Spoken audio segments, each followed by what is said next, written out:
inaan ka soo qayb geli doono. Okay, aad buu qurux badan from UK means Spain. Spain. kale baba Atosh baa ugu helay dalxiiskan maxaa ugu dhacay aad dalxiisku waa shiday hadda lama akhrin karo aad looma akhrin karo laakiin calanka UK ayaa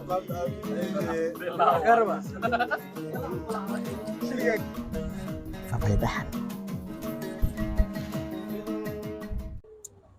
subax wanaagsan saaxiibayaal waa mar kale iyo muuqaal cusub muuqaalkeena maanta waxa uu noqon doonaa Abaydaxan oo ah goob dalxiis oo aad u qurux badan oo dadka dalxiisayaasha ay yimaadaan waxaan idinkaga soo duubay doonaa sida aan idinkaga soo duubnay degmada Balcad oo kale muuqaalo tayo leh oo xiiso badan haddii aad nagu cusub tahay fadlan nagu soo biir sidoo kale wax booqo barteena YouTube-ka subscribe ka noqo sidoo kale muuqaalka noo share garee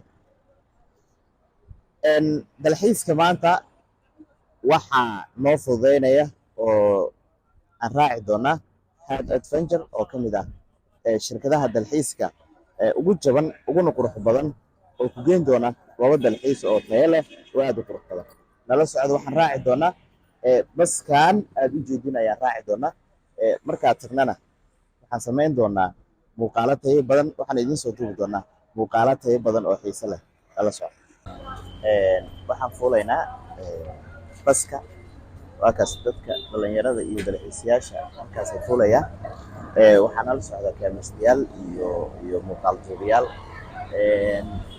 maanta waxay ka shidan tahay Abaydaxan oo ka mid ah goobaha dalxiiska waa fuuli doonaa halkaas ayaa fuuli doonaa baskaas aragtan waxaa nala socda nin caan ah oo aad ku aragteen musalsalada ninka waxa la yiraahdaa Xirsi waa kula maanta waa socotaa dalxiiska si fiican maanta ni hada la soconaa aad iyo kana la soconaa aad Xirsi nala socda waxaan samayn doonaa vlogyo halkaasaan fuuli doonaa wax yar kadib waa fuulayna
waxaa ka soo degnay baskan ayaa ka soo degnay waxaan imaanay Abaydaxan goobtii dalxiiska waxaana la soo tusi doonaa goobaha loo dalxiis tago quruxda badan dalxiisyaal badan dhalinyaro fara badan oo maanta halkaas soo aaday ayaa nala socota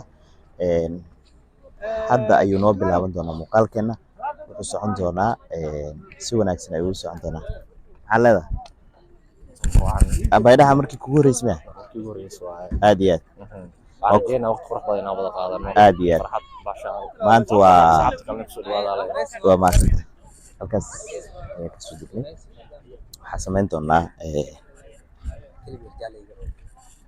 waxaa samayn doonaa waa sii socon doonaa muuqaalo kala duwan ayaan soo qaban doonaa goordhow markii halkaa la yimaado inta dabaasha la aadin waxaa la samayn doonaa meel lagu qadeeyo ayaa jirta waa la sii qadeyn doonaa marka lasoo qadeeyo kadib dabaal baa la aadayaa kadibna waxaa la aadi doonaa goobo kala duwan waxaa tegi doonaa meel bacaad leh oo aad u qurux badan oo aad moodaan saxare iyo meelo badan.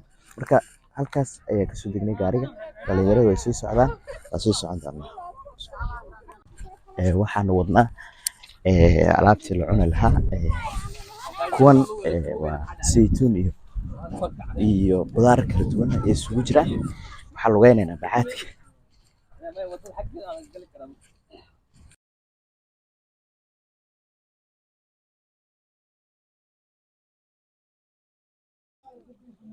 Waxaan nimid xeebtii meesha lagu dalxiisi lahaa. Halkan ayaa la fadhiisan doonaa oo lagu sameyn doonaa sheekooyinka iyo maaragtay lagu qadeyn doonaa. Waa jabal hoostiisa, dhalinyaradu way shaqeynaysaa. Tiimkan waa tiimka Haad. kusoo dhawaada tiimka Haad. Waa dadka markii ugu horeysay ay tahay laftirkii waxaan islahaa lacag qaaliya lagaa qaadi doono waxyaabaha islahaa, laakiin waa meesha ugu fiican, waa shirkadda ugu fiican. waxaan leeyahay asxaabta halkan ku xiran inaad kusoo biirtaan oo halkan jimcaha dambe laydinkaga hormarin aad soo buuxisaan. tan way ku dhaaftay, tii kale way isku dhaafin. waa mahadsantihiin. waayahay baddi waa arkaysaa, baddi wata markaas saa u soo galo.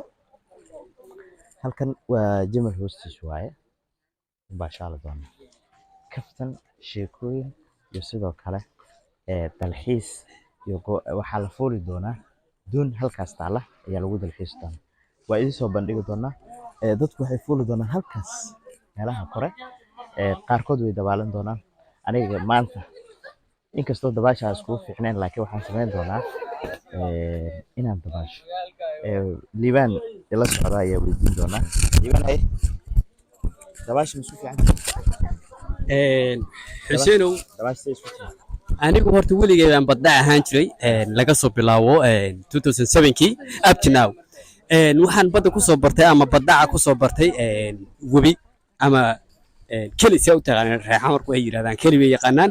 marka iguma horeysa waa markii ugu horeysa ma ahan marka on bad maartay imaado ma garatay.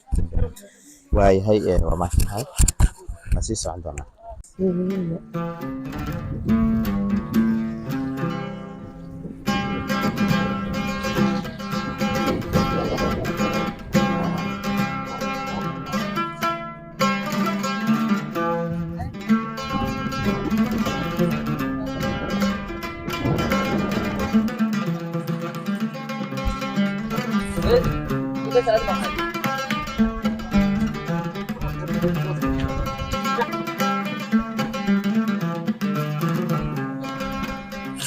ayaa waqti ku qaadan doona, waqti fiican baan ku qaadan doonaa. dalxiisayaasha waa kaas halkaas ay joogaan. waqti fiican aan qaadan doonaa, waqti qurux badan ayaan daawan doonaa. dhaxan halkaas buurtaas caan bay ku tahay. dadka inta badan way yimaadeen, kuwa aan aqoonin baa nala socda oo weligood aan halkan. marka waa meel aad u qurux badan. waxaan raaci doonaa doonyahaas. doonyahaas aad bay u qurux badan yihiin. madaada aad ugu faraxsanahay in maalintii ugu horeysay aan abaydhahan imaanayo. waa jawi aad u qurux badan, ugu horeysay aad iyo aad dhul aad u qurux badan, badiyo degan. dhabaantii waxaan qiyaasahay maalintii jimcaha in maalinteeda lee qurxiyey. marka waxaan rajeynayaa marar badan inaan kasoo qayb geli doono. okay aad buu qurux badan from UK means Spain. yeah, Spain.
waxaan tegaynaa buundadan.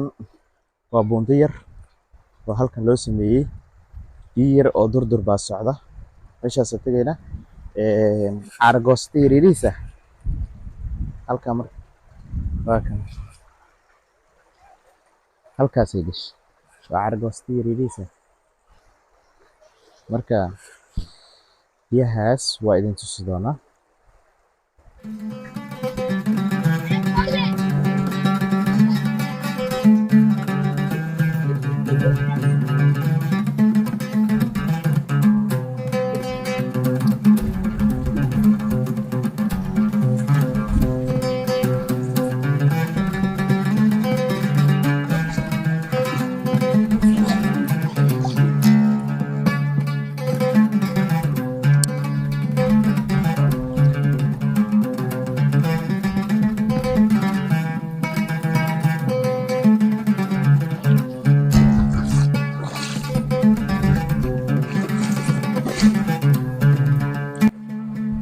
sida ka muuqata halkaas waxaa saaran calanka UK. waxaan filayaa buundadan inay dhiseen dowladda Ingiriiska inay dhistay. weliba mashruuc hadda lama akhrin karo, aad looma akhrin karo, laakiin calanka UK ayaa ka muuqda inay hirgelisay oo dhistay sida uu meeshu saaran yahay.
saaxiibayaal waxaanu ka nimid baddii waa soo dabaalanay. waxaan fuulaynaa baskaas aad arkaysaan. maxaa leedahay intaan baska fuulto? horta aad u mahadsantahay geesay. ugu horreyn waxaan ka codsanayaa saaxiibada muuqaalkan soo gaar horta inay like gareeyaan, share gareeyaan, commentiga nagu dhiirigeliyaan. annaga waddankeena joognaa dhalinyaro haddii aan nahay, dad badan baa waxyaabo badan ka aaminsan waddanka, laakiin sida ay jirto ma ahan. runta markaa idin sheego waddankeena waan ku dalxiisi karnaa. meelo badan oo anaga weligeen aanan tagin baa jiro. aniga in my life weligay halkaa ma imaanin. waa the first time aniga imaanayo. qurba joogna ma yihi aniga. waddankana intaasaa ku noolahay tan ilaa iyo intii macnaa ku dhashay. waa mahadsan tahay. marka waxaan leeyahay had advantage waa dhalinyaro yacni maskaxdooda maaragtay ka shaqaysiiyey. maantana waxaa loo baahan yahay waddanka adiga in aad meelaha quruxda badan aad dadka usoo bandhigtid. maanta anima islahayn abay dhaxan dhagaha ka maqli jiray, laakiin in jasiirad qurux badan ay tahay ma ogeyn. sidaa daraaddeed laakiin maanta waa soo ogaaday. qadada iyo maaragtay casuumaadda aadka u quruxda badan waxyaabaha igala yaabka badnaa waxay ahayd aniga waxaan u malayn jiray halkan inay tahay sida ciyaalka oo kale maaragtay baska sida baski yani oo maaragtay oo ciyaalka xaafadda intay lacag iska aruuriyaan ay soo raacaan sida caadiga u malayn jiray laakiin tan waxay uga duwan tahay cunnada waxaa lagu keenaa adoo dabaalanayo marka aad waxaad ilaa aad u mahadsantihiin dadka oo waddanka ka maqanna waddanka haloo yimaado waayahay waan sii socon doonaa waxaan fuuli doonaa baska hala socda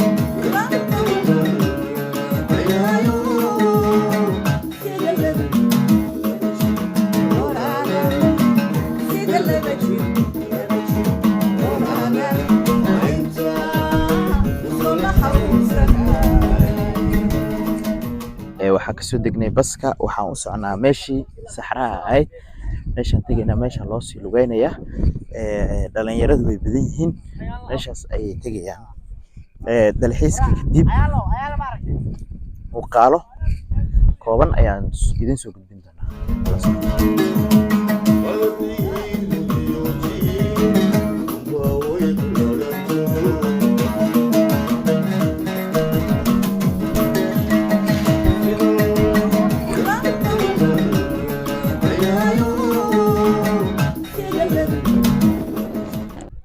saaxiibayaal muuqaalkan halkaas ayaan ku soo xiraynaa kan iyo muuqaalka xiga waxaan idinkaga tegay sidaas nabadgelyo dhammaantiinna muuqaalka waxaan filayaa inaad ka hesheen oo aad subscribe iyo followga aad nagu maaragtay ku shubi doontaan guuleysta dhammaantiin